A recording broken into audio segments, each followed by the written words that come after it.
I've been ready to film this for about 2 hours, but Hannah needed my attention, and so makeup's caked just a little, scarf's been pulled about just a little. Anyway, hi guys! Whoa, big hands. So today's video I am going to be telling you guys my hijab story. It's not actually that interesting, to be honest with you. It should be quite short, hopefully. So before I get into my little story, for those of you guys who don't know what the hijab is, I'll just give you like a quick explanation. So the word hijab is actually an Arabic word. The literal meaning for the word hijab is partition or separation or barrier even, or screen. So something that is like a barrier, basically. That's the literal meaning for the word hijab, not actually scarf on head that a lot of people seem to be confused with. The Arabic word for scarf is, well, in Egyptian Arabic anyway, it's isharb or tarha even. The word hijab, obviously, as we all know, is commonly used to describe the headscarf that Muslim women wear all over the world. It's worn differently depending on their styles and their culture. Most Muslim women adopt wearing the hijab, or adopt the idea of the hijab and dressing modestly, once they've hit puberty, and that's when we begin to cover pretty much in front of all men other than family male members, except for our dad, granddad, uncle, brother, father-in-law, husband as well, of course. We still have to cover up in front of male cousins. Basically, we cover up in front of anybody that you could potentially get married to, or you could have relations with. The most obvious part of adopting the hijab is the actual headscarf bit that covers a woman's hair, whatever style it is worn in, whether it be in a turban style, or whether it be in this style, or a more drapey style. The scarf that covers the head is what is more commonly known as the hijab. It's also very important not just to focus on your outer appearance, but to focus very importantly on your inner self, your inner character, and your behavior and your manners towards others. Adopting the hijab is also kind of like an identity for a lot of Muslim women. So obviously when people see us walking about in the street, they're like, oh, that's a Muslim lady. Every day we wake up in the morning and we put a scarf on our heads, we cover up, and it's the most obviously Muslim thing about us. Every day we're waking up and reminding ourselves that we're Muslims, and oh, when I walk out the door today, I might be setting an example of Islam or of Muslims to others. And so that's why it's very important for us to also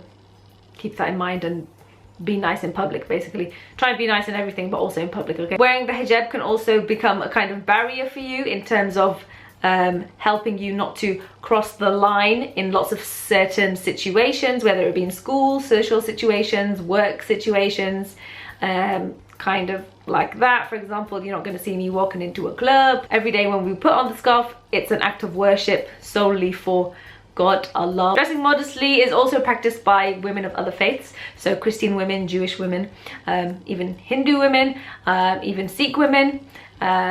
Modesty is pretty much taught in most religions, in the way you dress, etc. So, you know, I guess with the Muslims it's just the most obvious one because of the headscarf. There are also women who just prefer to wear looser clothes in general, who do not have any belief in any religion. They just rather be private about their private areas.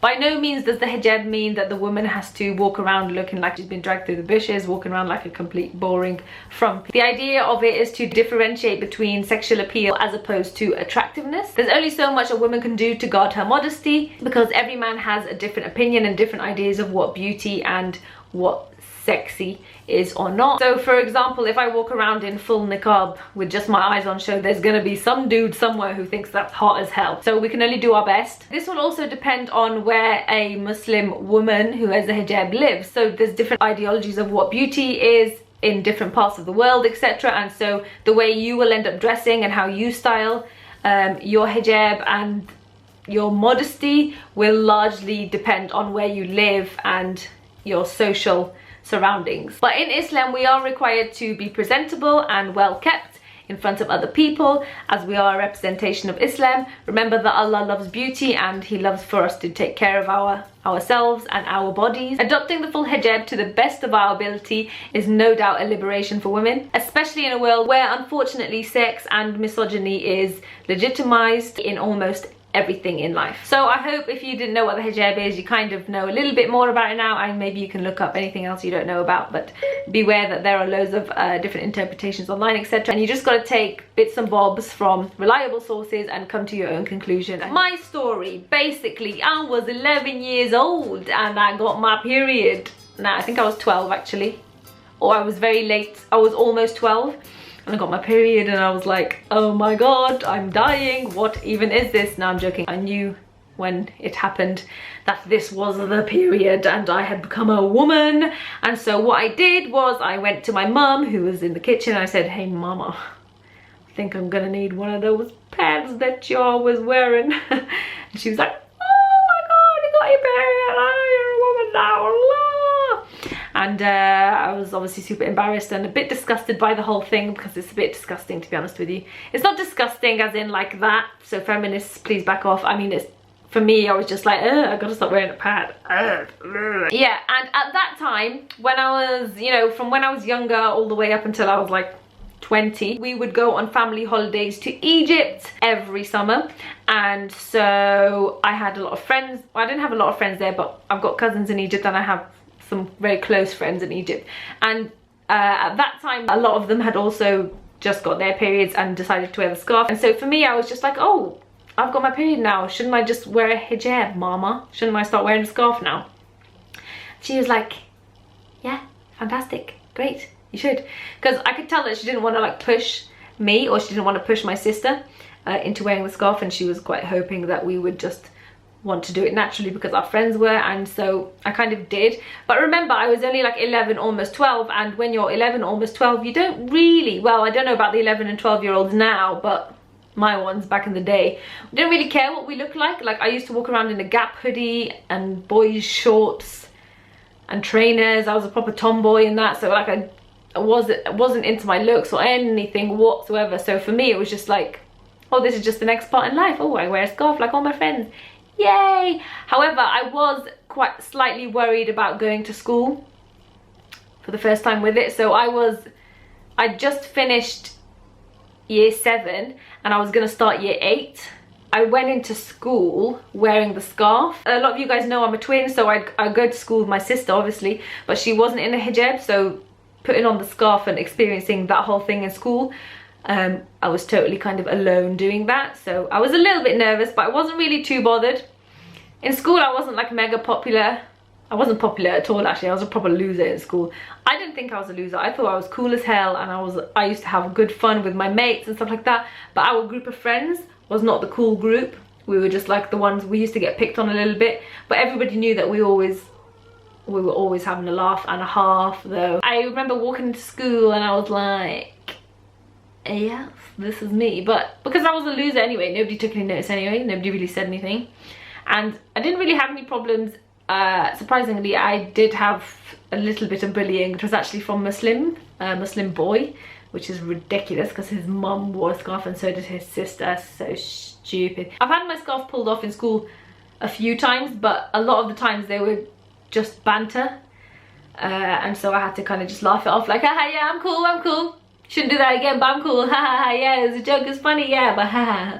But dying inside kind of thing, because it's so embarrassing, because it's not really the whole getting your scarf pulled off. It's more embarrassing because your hair, when you get your scarf pulled off, underneath is so flat and gross and like embarrassing that way.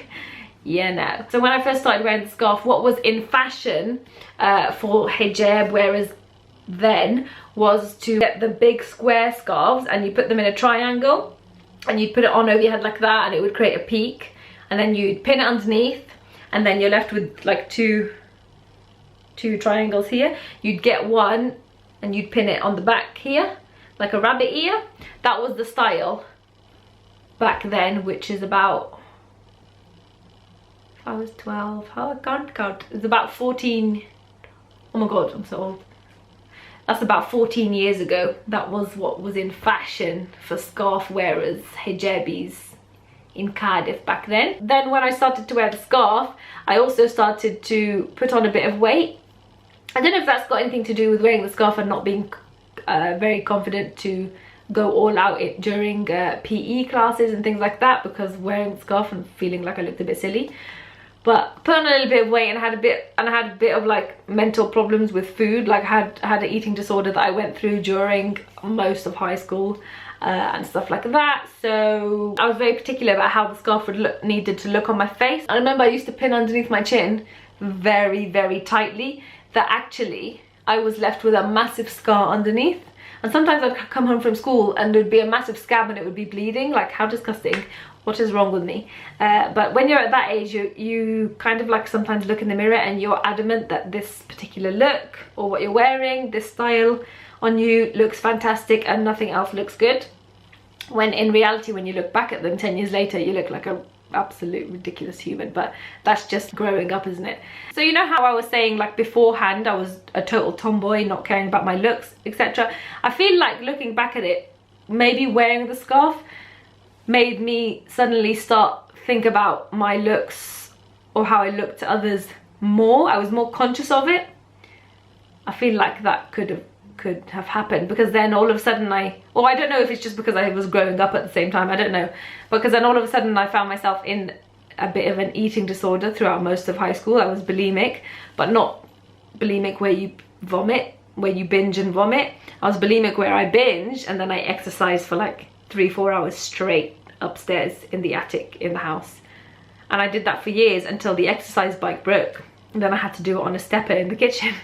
I was a lunatic, man. Anyway, I've done a video on that years ago, which is also very embarrassing because the quality is horrific. So maybe I'll have to readdress this video in another video about eating disorders. I don't know. So for example, I used to love PE lessons and sports. But then when I wore the scarf, I was like, oh, I can't fully go out because I look like a right idiot, man, with this thing flopping all over my head. So even though in my school there were loads of hijabis, loads of Muslim girls, but having said that, I'm very, very happy that I did wear the hijab at the age that I did, because I feel like if I had waited till I was like 18, 19, 20, basically I would have never worn it, because I reckon it's a lot more difficult to decide to wear the hijab or the scarf at an older age than it is when you're younger and you don't care how you look. Because I'd be like, well, I ain't covering my hair, I got my own style, I'm like, you know. Whereas I kind of grew up with the hijab and I don't really know what it's like, adult life, teenage life, all of it. I don't really know. If I wore it when I was 11, I didn't even experience being a teenager without a scarf, so I don't know what it's like to live without walking out every single day with a scarf on. And it's so crazy, since the day I put it on, I've worn it every single day of my life. Every day of going out, I've put a scarf on my head. Every single day. Except sometimes in the garden, then I let it air in it. Really well done to all those girls who are out there now and you've just recently become hijabis at the age of 18, 16 even, 20, 25, 30, whatever it is. And you've decided to do it now because it's a lot more difficult, because obviously you've lived longer, so your life is a bit more established, and it just becomes more difficult as well because you're more aware of everything. Whereas when you're young, you don't care about anything. So I look like a big baseball bear. It's a round of applause to everybody who's a recent hijabi. It's very, very difficult, especially in these times that we're living in now, where the news is just Muslims are assholes 24/7. Just a few words of encouragement for you guys who are struggling wearing the hijab. You can get through it. If I did 15 years, you can do it. It's all good. Depending on where you live, obviously it's more difficult for more people all across the world, but inshallah, you know, blah, blah, blah. Anyway guys, I really gotta go, so thank you guys for watching this. Until next time, bye.